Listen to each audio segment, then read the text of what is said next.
afternoon, and super excited that you're all here. We have over 950 people that signed up. We're actually here in the studio, and we're about 30 people from all over the Netherlands who come to visit, so thank you very much.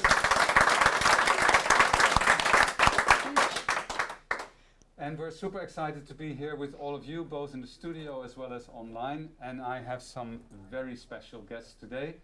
We will have online about an hour and a half. Afterwards, here in the studio, we have the opportunity to be a bit more informal. But right now, we're going to have talking about keto and the brain in this Lunch and Learn.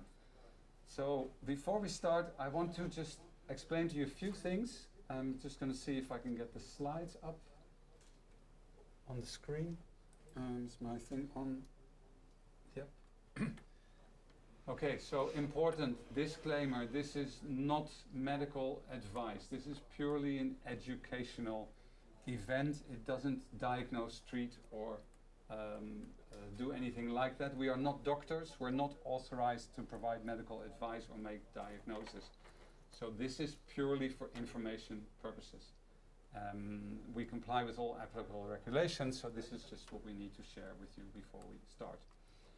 Then I wanted to thank all of you for being here, for taking the time. People have come all the way to join us in the studio.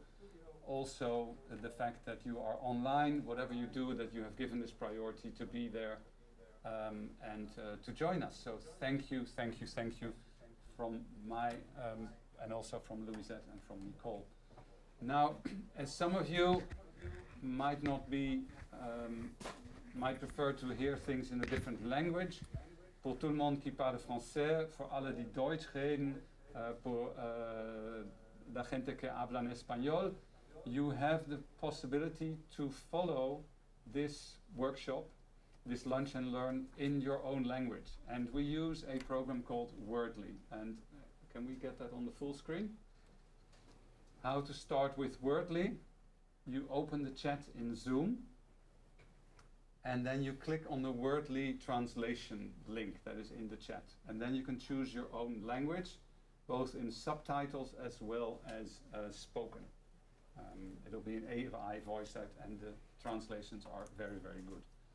Alors, si vous voulez, on fait traduction en direct avec le programme Wordly. Il y a le lien qui est dans le chat.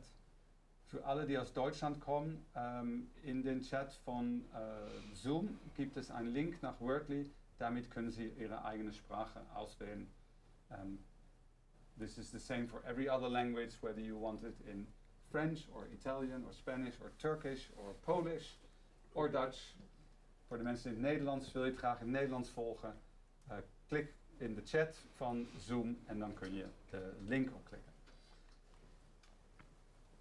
I have one more screen here, getting started with Wordly. You choose your language. So, right now the talk is in English. If you have any questions, please put them in the chat. We'll do an informal Q&A later on. We'll start after welcoming with me and Nicole Laurent. We'll be talking about keto mental health. Then in the second part, Louisette Blickenhorst will also join the conversation with her experience from Europe. Then we'll open it up for Q&A questions, and then we'll finish the live broadcasting at around 1400 hours this afternoon. So thank you very much. Briefly, who am I? For those people who don't know me, I'm the founder of Go Keto, and I've made it my mission to help people with longevity and metabolic health. And I've seen over the years how incredibly powerful a nutritional change, a nutritional intervention is, and that is the mission that I'm on, and I'm super glad to be here with all of you today. Now we have a guest of honor, and next to me is Nicole Laurent. Welcome, Nicole. Thank you so much. And I'm incredibly honored that Nicole is with us here today. She's a licensed mental health counselor. She's been active in this field for over 18 years, and about 8 years ago she discovered keto and said, this is so powerful, this is something I want to offer my clients, offer my patients. She trains psychotherapists. She's on the clinical advisory board of many organizations that are in mental health and psychiatry.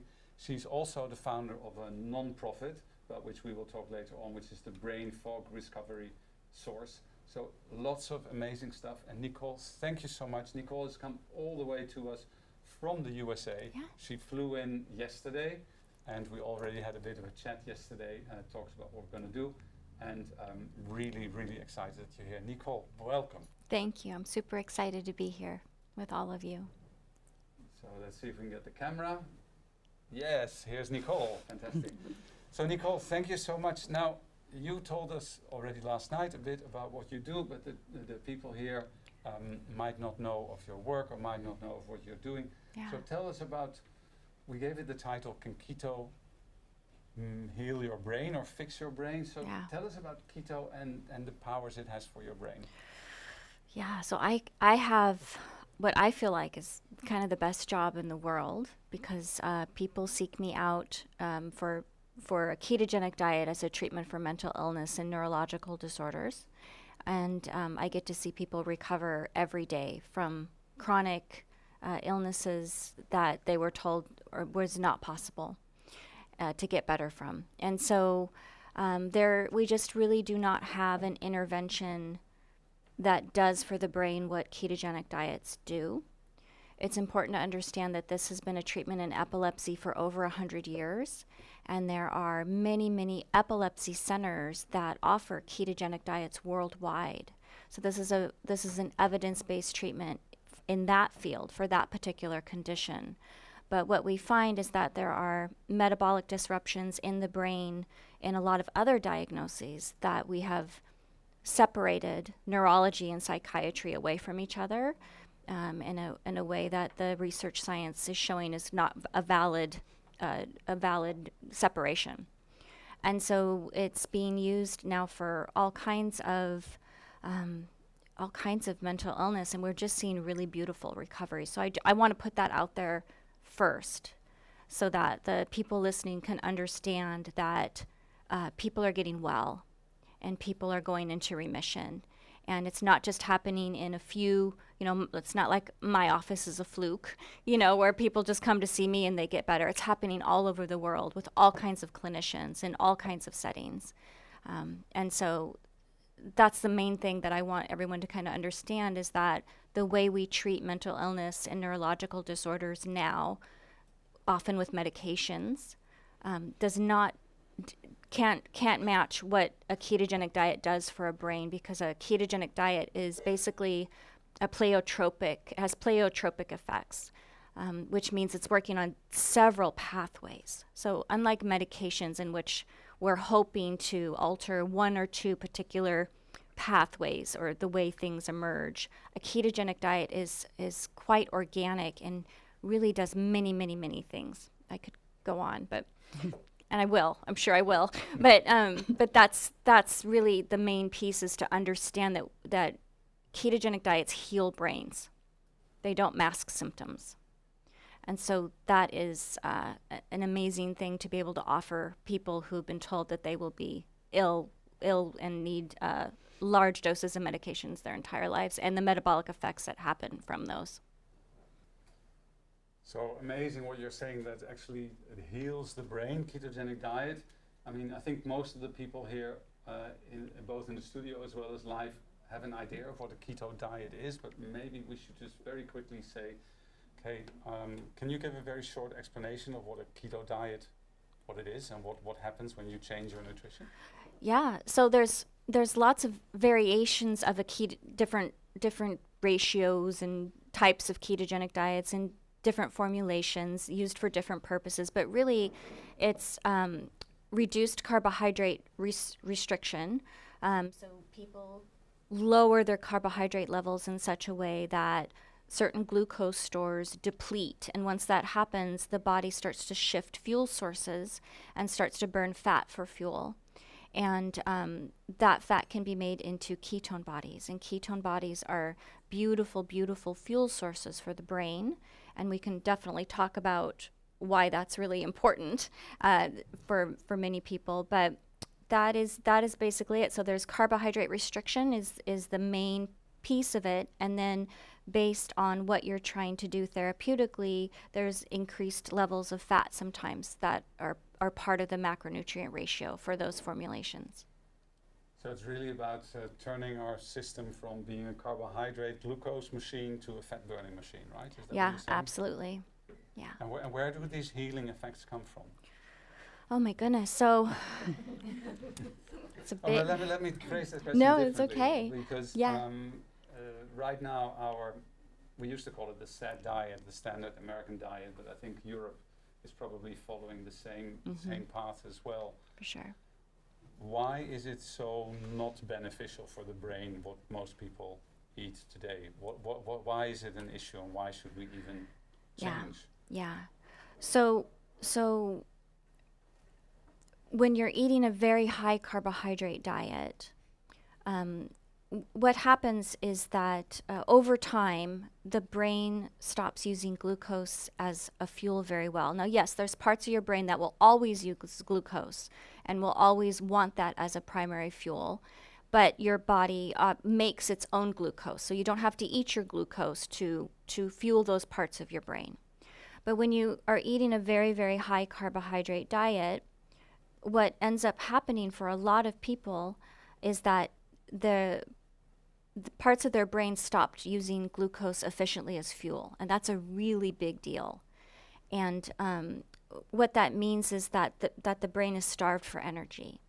And what people often don't understand is that when the brain is starved for energy, it alters the environment in which it's trying to do really important things, like basic housekeeping, keeping oxidative stress down, lowering neuroinflammation, the health of the membranes, the action potential. All of these things get altered in that state. Your ratio of neurotransmitters, GABA to glutamate, goes off kilter, and suddenly you aren't able to convert glutamate, which is an excitatory neurotransmitter, into GABA, which is an inhibitory neurotransmitter.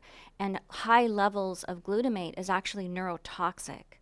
So you can have lots and lots of glucose in the brain and have the brain still be starving for energy. And we see this. There was beautiful studies have been coming out lately showing that after the age of 40, between 40 and 60, the brain does not use glucose as well as a fuel source. And whether that's from our high carbohydrate diets or whether that's just some component of aging, that still remains to be seen. But regardless, I think it's really important to rescue the fuel supply to the brain as soon as possible, because I think that the downstream effects of not doing so are devastating, and I think we see that. I was talking to Louisette, earlier. We were talking about what we were going to talk about. And I said, I really want to make it really clear that when you start to have cognitive symptoms, we really kind of minimize that and we laugh. Like, it's kind of funny. Oh, ha, ha, ha, I forgot this. Or, I think that deep down there's an uncomfortableness with how our functioning cognitively is starting to go down, and we don't know what to do about it other than laugh. But really, there is something you can do about it. There really is. You can do a ketogenic diet and you can rescue that fuel source in your brain. And ketogenic diets are fantastic for brains, and you'll be really surprised at how better your memory can be. There's a sense of calm that it happens on a ketogenic diet, right? Because the improvement in the GABA glutamate system regulates. And so it's just, it's not funny. It's not funny. Don't make menopause jokes about it. It's a big deal, right? It's a big deal. And so, so much so that, we have so many people walking around with lots of diagnoses, ADHD, lots of people are suffering in terms of their functioning and even their quality of life. And this really can be a game changer for people. And so we don't have to laugh about it anymore. We can actually do something about it. And that is absolutely wonderful news. And I think, as you said, we talked about yesterday, what is the key message that we want to get out there is, there is hope, and there are things that you can do. Mm-hmm. And what I didn't realize is what Nicole's explained. The moment you feel that your brain is functioning less, this is the time to wake up and not to wait so long. And we probably all know people around and say, "Oh, I don't know. I have a senior citizen moment. You Yeah. know, just it'll come back in a minute, whatever." Yeah. And that maybe this you call it brain fog, right? Yeah, well, that's how people will generally identify it as that. They'll say, "Oh, I can't concentrate today. I have brain fog." That's kind of a common language term for it. And of course, you know, everybody has days like that, right? But really, there's some key stuff that you need to kind of pay attention to. Like there's signs, there's, you know, trouble, and not all of it is. You know, the really obvious stuff. Like, of course, there's people who have cognitive impairment who are starting to not recognize faces. But really, the disease progression or the problems happen much, much earlier. Trouble finding words, you know, problems remembering things, putting things in odd places. Like these are all serious things. And they deserve an intervention, and we actually have one. It's just that people don't know about it yet as much as they should. So what stops that in the, you know, we talked about epilepsy, how this has been a approved therapy already for more than 100 years. Yeah.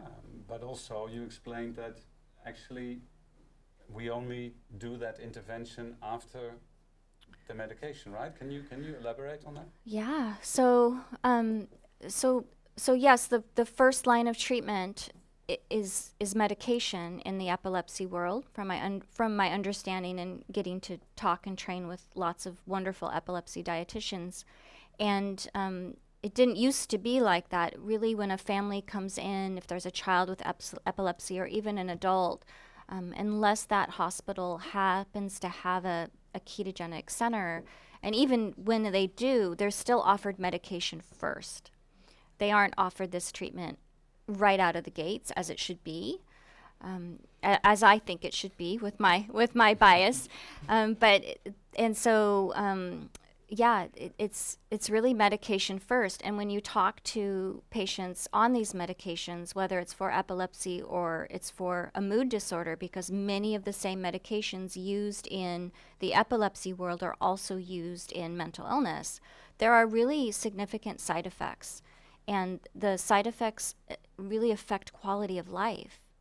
And it would be really nice if this was offered just immediately to people as an evidence-based option that it truly is, as opposed to prioritizing some of these medications that have really serious downstream metabolic effects and cognitive effects even.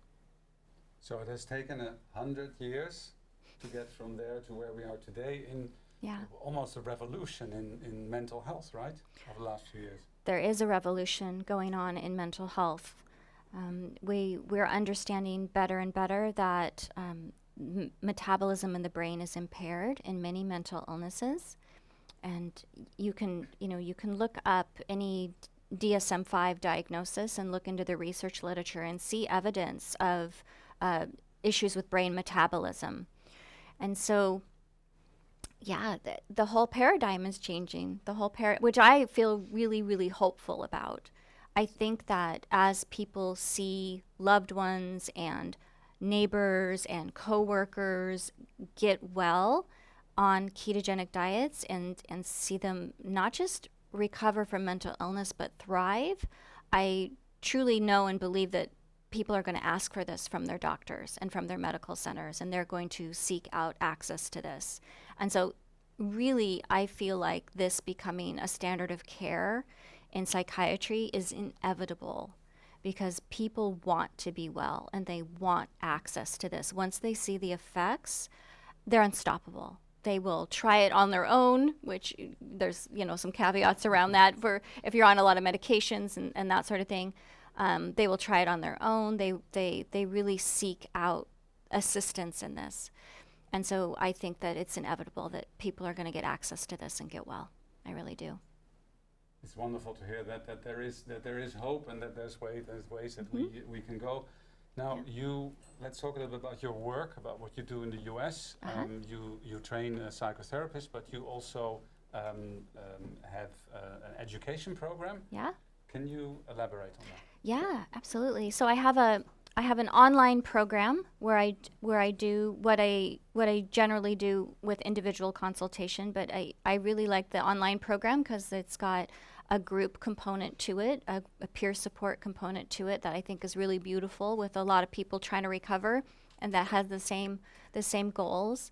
It's called the Brain Fog Recovery Program, and yeah, it's been proven. It's been going on since 2022.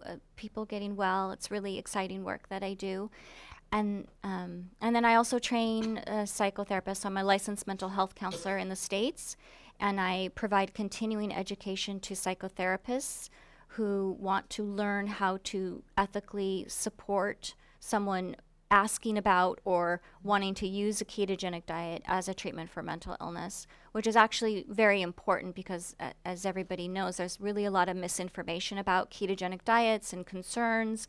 And so it's really important for ethical practice of psychotherapists that their information that they give out is evidence-based. And so that's a training that I provide. Yeah. Fantastic. And in the US, not everybody has access, right, to healthcare? Yeah, not everybody has access to healthcare. You have created a nonprofit, right? Yeah, for that purpose. So in the United States, we have people on a lot of people on government disability due to mental illness, and we also have a lot of people who are low income, who are underemployed or underfunctioning due to mental illness. And right now, because this is not standard of care in the U.S. and this isn't offered to them, they often can't afford or access individual or private consultation. The cost is too much for that. And so I've created a nonprofit so that I can bring those people into my existing program. And that's really important for access. It's education and support. And so they get the education and support they need in order to implement a ketogenic diet as a piece of their treatment, and they bring in a treatment team. So they have a medical doctor or someone who's medically going to monitor them while on the diet. I help them with their macros and their diet formulation and assist them with support. And sometimes people have therapists and sometimes they don't. And it's really beautiful. There's really beautiful work going on with that. And I bring in a support person with them. So lots of people are on medications and they're quite impaired, a lot of cognitive symptoms. And so I find if we bring on a support person with them, then they're much more likely to be successful. And so, yeah, that's what I do. It's wonderful work. Really good. Yeah. Now, this is not a quick fix, right? This is not you start a keto diet and if you were mentally impaired, then everything is fine tomorrow, right? Is it a difficult journey or? It's a little bit different for everybody. So sometimes people feel treatment effects really quickly, and they know right away that this is working and this is the thing. This is going to help them a great deal. And sometimes it takes a little bit longer. So I always tell the people I work with, I really listen carefully to what the epilepsy dietitians say because they have been doing it for a very long time. And in that world, it takes about 3.2 months before seizure control is reached on average. And so I always tell the people that I work with that, don't expect it to be a quick fix because really in the epilepsy world, when they start someone on a ketogenic diet and it's taking 3.2 months, they're still having seizures in the beginning. They're still having more bad days than good days. It's just the frequency is going down, the intensity is going down, the prodromal phases are going down. And so that's what I see clinically. I think probably other people see this clinically too, where pretty soon they start to have more good days than bad days, but it feels like a very kind of gradual process. And if you go into that with the same paradigm as you think about medications where, in that one, if I take this medication and the symptoms stop, then it works. Ketogenic diets don't act like that or work like that, right? So some people, when you start a ketogenic diet for this purpose, if you're still having symptoms, you can get very discouraged unnecessarily because you're using kind of the wrong algorithm to determine whether it's working or not. you really do have to, if you're healing something, that takes time, right? That takes time depending on where you started from. And so, yeah, it actually can happen pretty darn quick and be quite surprising and kind of miraculous. And then also it can take a long time. And by long time, I've had people 7 months where they've kind of felt something's going on that's good, so they keep going, and then they feel like they're in remission in about 7 months. So not everybody's willing to do it that long, but I find that the longer you stay on the diet, because of the therapeutic effects, the better the effects are. Yeah. And for those people that are on medication, then it's probably more difficult, right? Because they have to taper down. Yeah, there's two stages to psychiatric recovery on ketogenic diets, and most of the excitement is around the ketogenic diet part, right? And understandably so, but there's this other piece where often, not always, but often, as people get better and their symptoms improve, their medications might need to be reduced, because suddenly the medication dosage can be too high, or sometimes there is some interaction between the ketogenic diet and the medication that they're on. And so they have to be titrated down. And one of the things that I always really recommend to people is that they, after mastering their ketogenic diet and doing great on that, the other thing that I really, really inform them to do is to self-educate about hyperbolic tapering practices. And the reason... Sorry, you're using a very complicated word. Hyperbolic tapering. Just can you explain that to me in layman terms? Yeah. So all the psychiatrists think they're fantastic at tapering down medications. And really, most of their education is coming from pharmaceutical companies about how to do that. And most of that information coming from the pharmaceutical companies about how to do that is coming from studies in which people were not on these medications for decades. They were on the medications for 6 weeks, 8 weeks, and then they tapered off and had no problem. Well, when someone has been on these types of medications for a very long time, their brain has become very used to having that substrate, and it has altered itself to adapt to that. And so as you reduce those medications, there's ramifications to that. And if you do it too quickly, people can go into a withdrawal syndrome. And right now there is a lot of denial in psychiatry about withdrawal syndromes. There's kind of two sides of the fence about it. There are psychiatrists who are tapering psychiatrists where that's all they do. It's such a specialized subfield. And then there's psychiatrists who feel like, oh, it's fine, go down 50 milligrams, right, whatever it is. And sometimes that makes sense. But what I find is that people can do beautifully on a ketogenic diet and be tapered too quickly, and they will get rebound symptoms, and sometimes really serious ones, things that look like psychiatric relapse, but was actually caused by inappropriate tapering practices.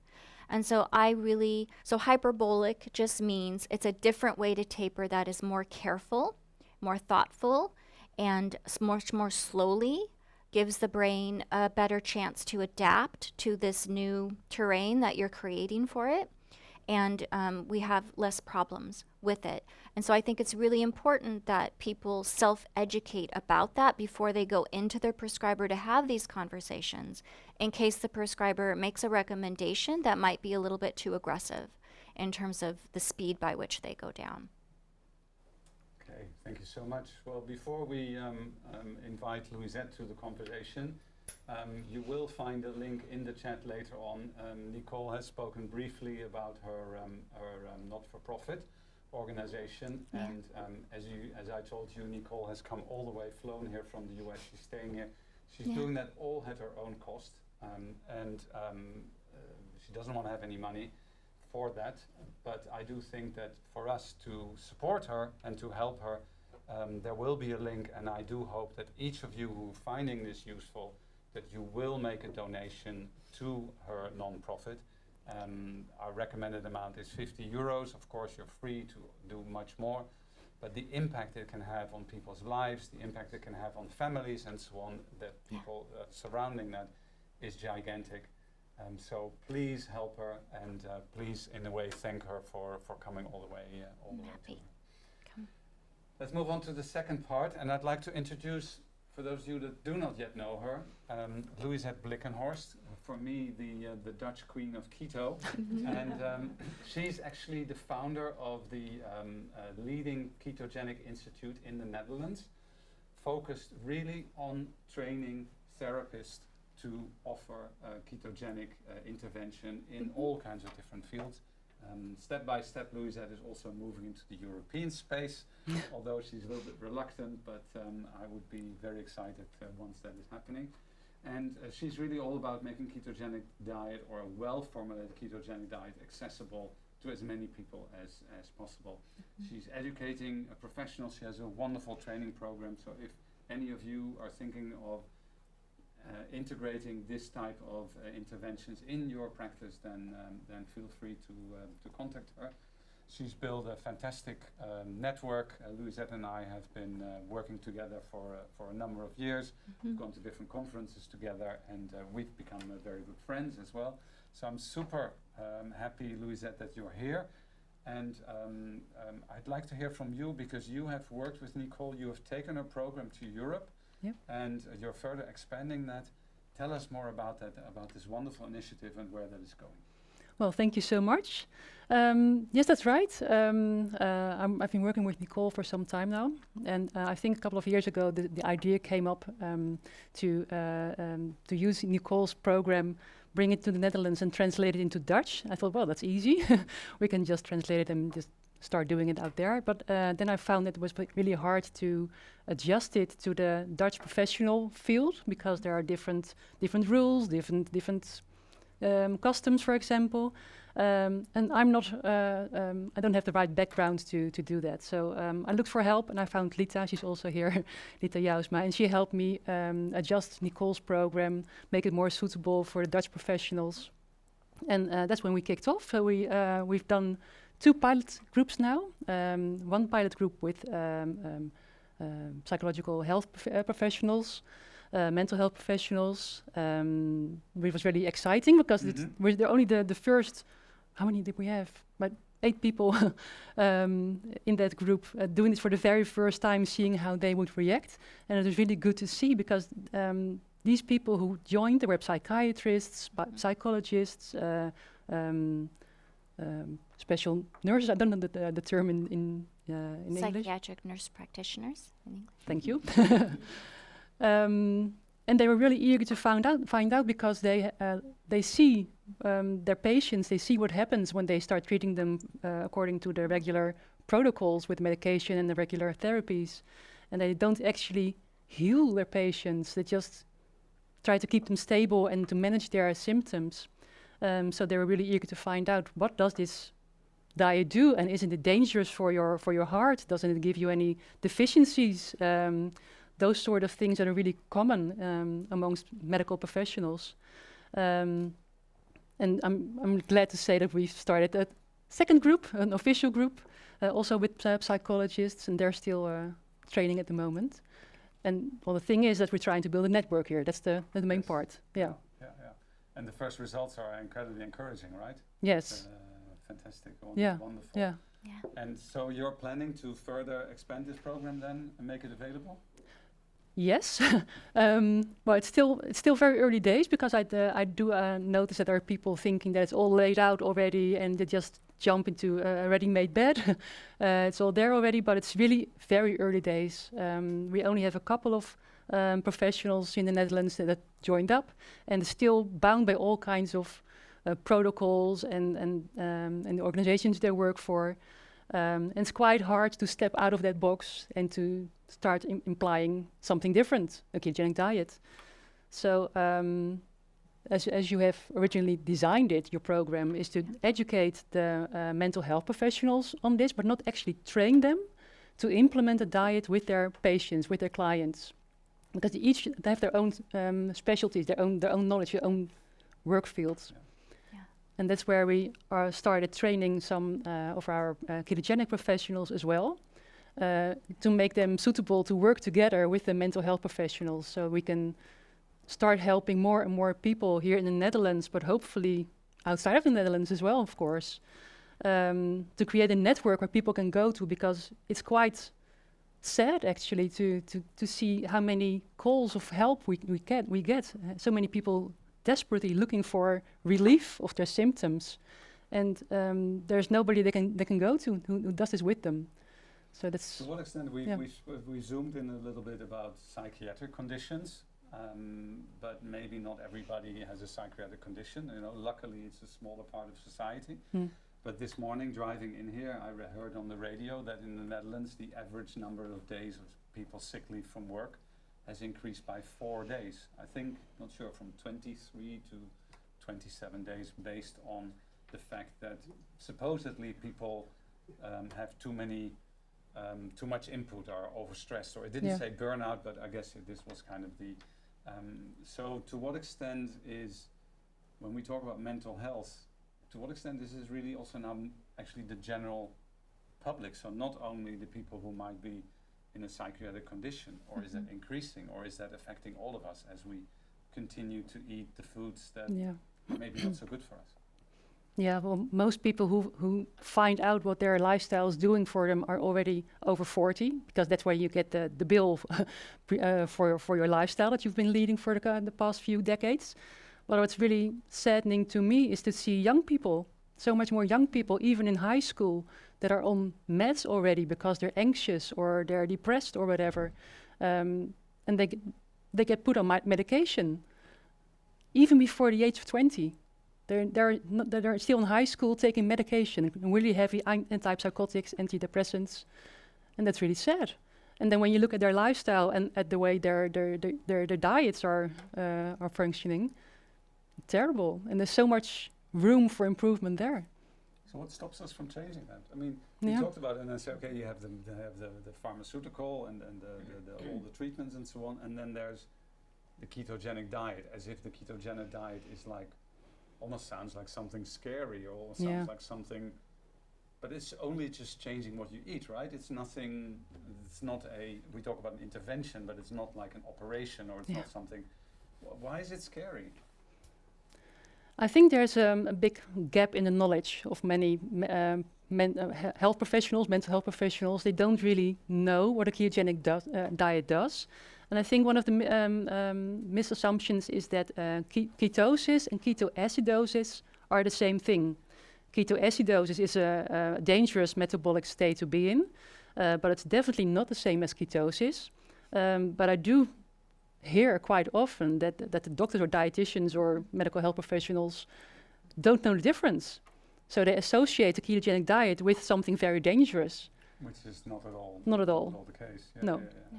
Yeah, and I understood that even a newborn baby, right, is in the state of ketosis, and the mother milk doesn't have carbohydrates, but does have fat, right? Yeah. But we're a little scared of fat, aren't we? Very scared of fat, yes. We've been brainwashed for a long time that fat is bad. Yeah. And so tell us a little bit about your experience with your clients. Oh. In terms of maybe 1 or 2 stories. Oh my goodness, I have lots of stories. I have so many stories that I publish them in the peer-reviewed literature so that they're there for families to find. So I suppose I could talk about some of those. So one of them that was published that's quite popular was someone in my that I'd worked with in my online program, and she was she'd had treatment-resistant depression for many years. Tried a med and had really bad side effects, and decided she didn't want to try that again. And she was quite debilitated, and would sleep all day, be very unmotivated, had a poor quality of life. And she actually found the ketogenic diet because she had family members who were quite ill with psychiatric illness, and she learned about it, tried to find it for them. And so she tried it herself, and she's back in school becoming a nutritionist. Wow. Yeah, where before she couldn't shower. So, or get out of bed. And so that's an amazing story, but really we kind of see that sort of thing all the time. It's just kind of getting to be old hat, with what I do. And then, there's another beautiful case study that was part of a case series on schizoaffective disorder. Was a teenager who for 6 years, was quite debilitated, and her family were quite afraid that they were going to lose her. She had to be on constant surveillance at home. I don't know if you can imagine the stress that would cause in a family, or for family members to have to constantly surveillance someone for safety nonstop. And she had to be pulled out of school.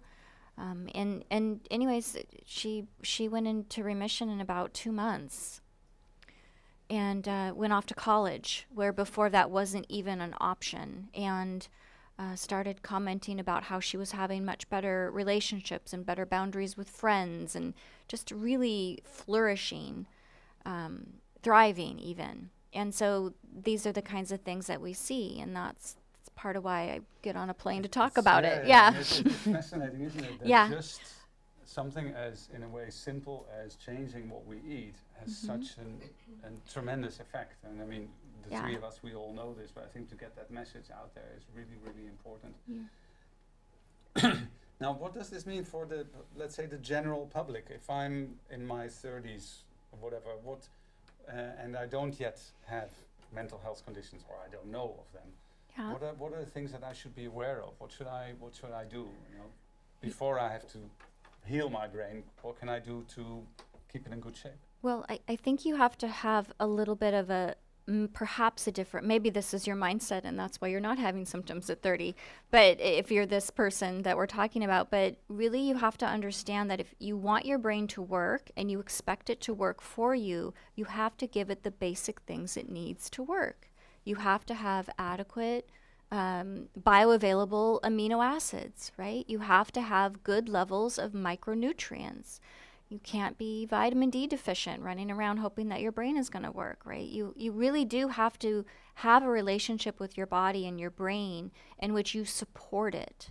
And your decisions have to kind of reflect that you understand that if you want your brain to work for you, which I promise you, your brain absolutely would like to work for you. You have the same alignment in goals, I promise you. You have to give it what it needs. You have to think about it from that standpoint. Is what I'm going to put in my mouth ultimately going to serve my brain helping me and being able to help me, and for me to feel present and for me to feel good? I think the bar is very low in terms of what we determine or think of as nutrition. Calories is not nutrition. They're not the same thing. And so just getting a good basic education in nutrition that is based on actual human biochemistry as opposed to epidemiological data, which is what most people use. So that's what I would say. Okay, just help me out here. Epidemiological data. Just Yes. Put it in. So that is, Simple terms? it's a form of research in which they ask people what they ate. What'd you eat today, or what'd you eat this week? And you have to try to remember what it was that you ate and record that. And I don't know if anybody has done an experiment where they try to remember what they ate last Tuesday, but it's quite difficult.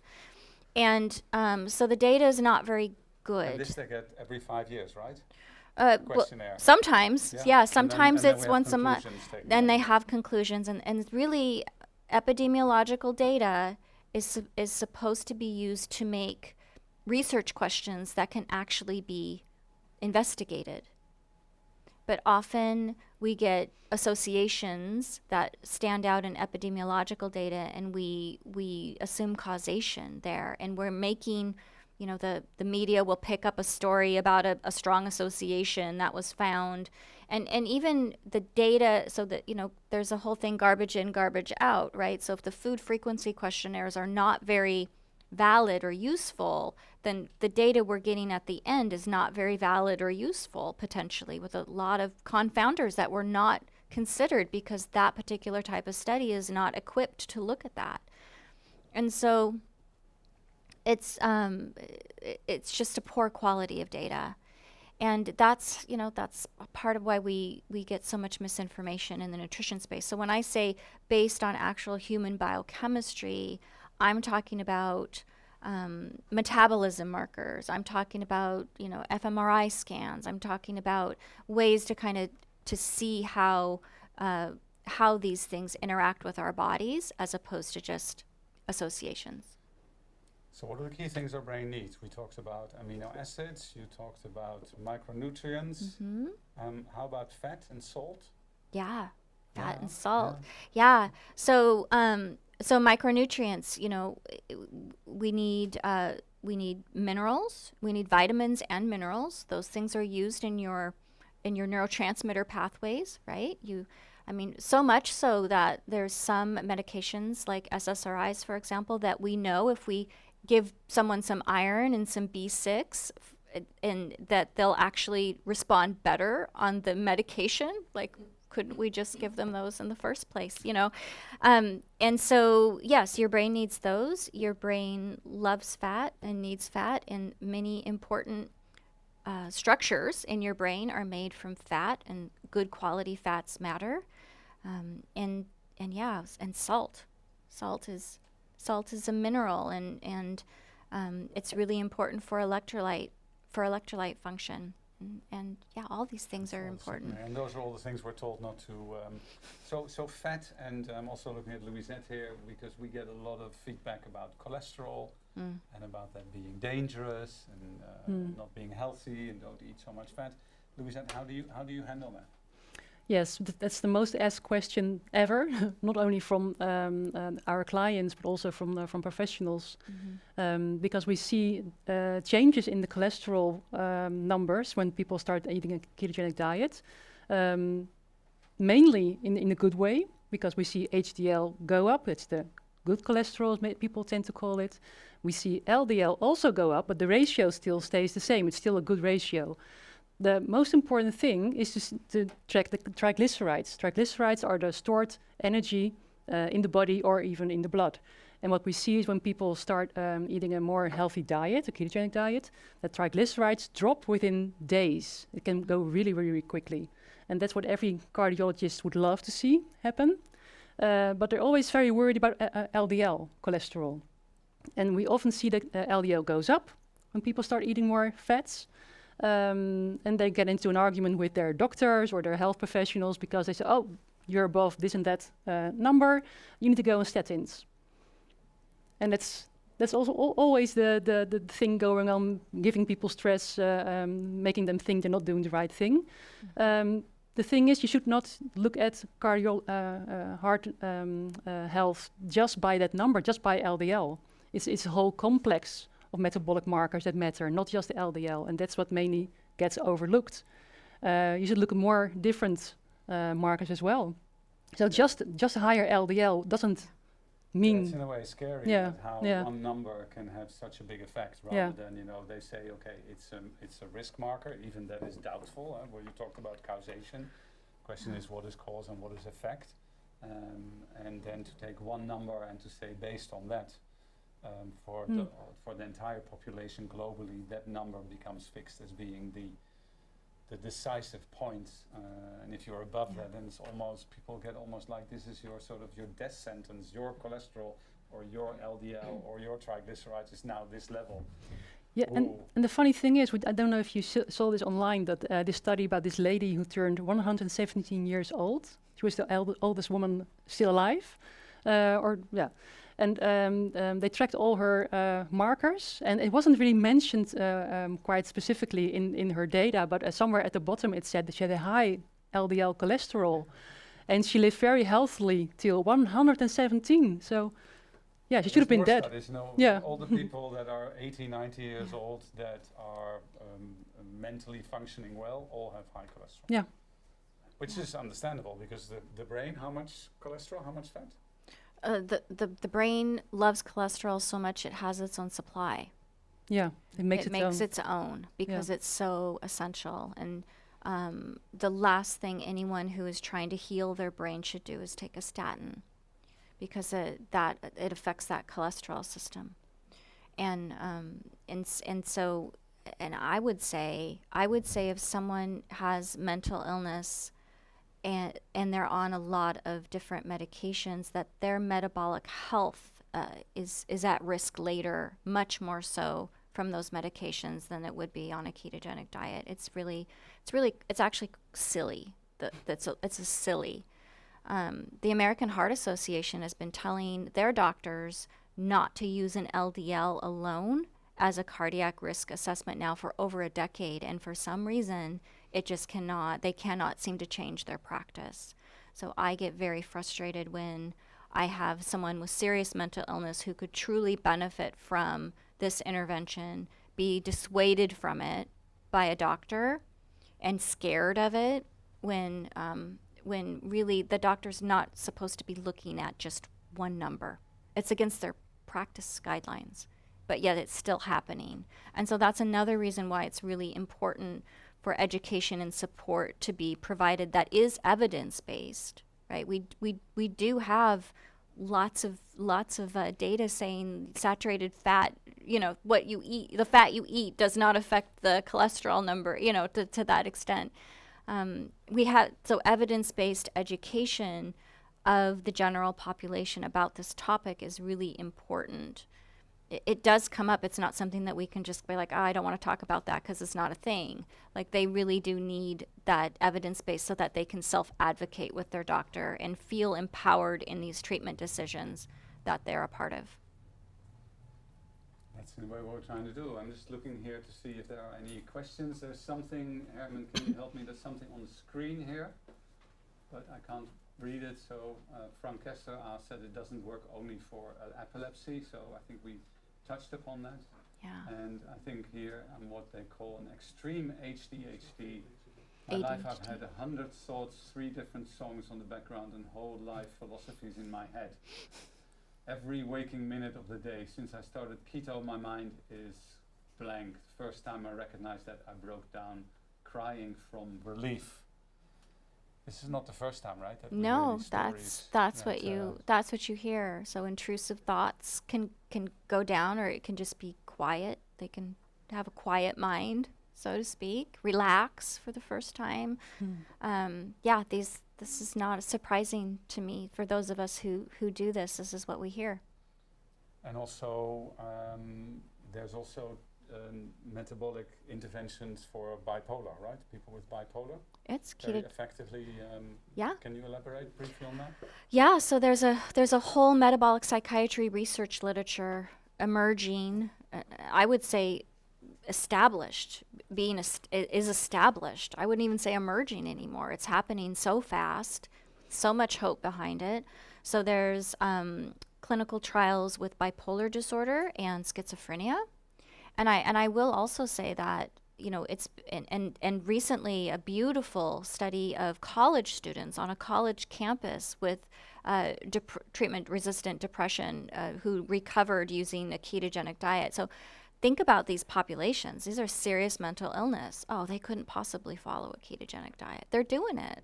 College students, oh, that's too hard. They can't possibly do a ketogenic diet. They nailed it. And they're doing fantastic. They went into, remission. 100% of the people improved. And so, so I think that's important to point out. That we have this idea about what people are capable of and what we'll offer them based on that, and that is unfair to them. Some people, like I get people who are really impaired with their medication or really struggling with symptoms, and in the back of my mind I'm like, oh, I hope, I don't know if they're going to be able to do this. Like they're really disorganized, and sometimes they are the stars of the show. Like they do great with it. And these are people who are testing their ketones every day or almost every day. So that's a really important piece, I think, is that we have to put aside our ideas about what people are capable of and give them access to this treatment and understanding that it exists and that it's an option. Or it should be our standard diet, shouldn't it? Well, I would say, Should we live 365 days keto? I don't think it would hurt if you did. Okay. Yeah, I don't think it hurts if you do. I would say that if a disease process erupts from not doing it, I think that might be a clue that maybe we do better with a little bit more of that kind of diet formulation. But yeah, I think that it's an option for people. So I've been on a ketogenic diet for 8 years. And you're still alive. I'm still And thriving. brain's working okay most of the time. Yeah, Mhm. just like everybody else. So yeah, and I know people who've done it longer. And remember, before epilepsy medications, this was how people treated epilepsy. And so you had people who were on lifelong ketogenic diets their whole lives, and did fine with it. So yeah, you can totally do a ketogenic diet long term. And it's really strange how people worry about starting ketogenic diet because they think it's dangerous, but they don't ask the same question about all the medications they are actually having to take. Yeah. Yeah, that's, I mean, it puzzles me as well. I remember last year we had Georgia Eade here, and the Harvard-trained psychiatrist who written this fantastic book. And I asked her, I said, how can you be a psychiatrist and think that whatever happens here is totally disconnected from the body? And she said, yeah, but we've been trained in our education, and it was always, and I said, yeah, but if you can put a chemical in that has an effect, how can food not have an effect, this disconnect? And she's Yeah. now very, very active in this field. How are you dealing with people asking these questions? Is it dangerous? Or people maybe starting with a keto nutrition plan, and then they go to their doctor and says, oh no, stop this. How do you handle that? I just try to educate them. I'm not trying to change their minds or be missionary about this. Well, I am a little bit, but but I still try to make them, give them their own process in getting around this new information, trying it out for themselves, see what happens, and find out that it's not dangerous at all, and you can actually improve and flourish. Yeah, I had this example of one lady that we helped. She came to us and she just wanted to lose weight, and everything was fine. Yeah. And then she switched over to a keto diet, so she lowered her carbohydrates and so on. And 4 months later, she'd lost 15 kilos.